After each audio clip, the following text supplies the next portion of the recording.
In today's video, I'm going to teach you how to set user roles in ClickUp. ClickUp is a powerful productivity and project management platform that helps teams and individuals stay organized. One important feature of ClickUp is its ability to manage user roles, which allows Workspace owners to control what level of access each user has. Whether you're working with a small team or collaborating with external partners, setting the right roles ensures everyone has the permissions they need. Let's dive into the step-by-step process to update user roles in ClickUp.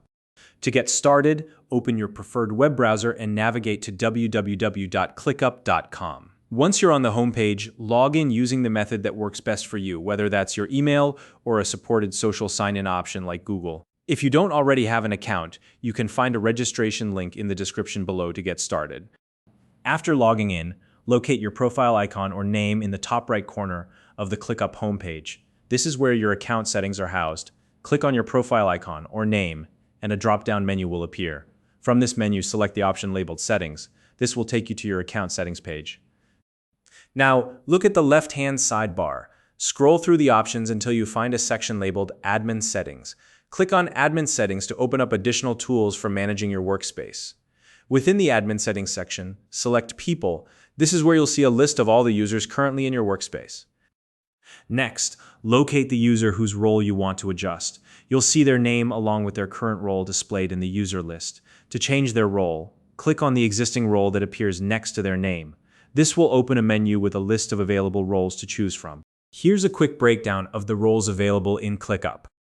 Select Member to give the user full access to public items within the workspace.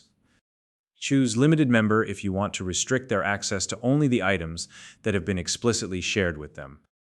Opt for Guest if the user needs the most limited access, which is ideal for external collaborators or partners. Finally, pick Admin if the user requires full permissions to manage everything in the workspace. Once you've selected the appropriate role, the change will apply automatically. However, it's a good idea to notify the user about their updated access. You can send them a quick message and advise them to refresh their session if they're already logged in. So the changes take effect immediately. And that's it. By following these steps, you can easily manage user roles in ClickUp and ensure your workspace is secure and organized. If you found this video helpful, please like and subscribe.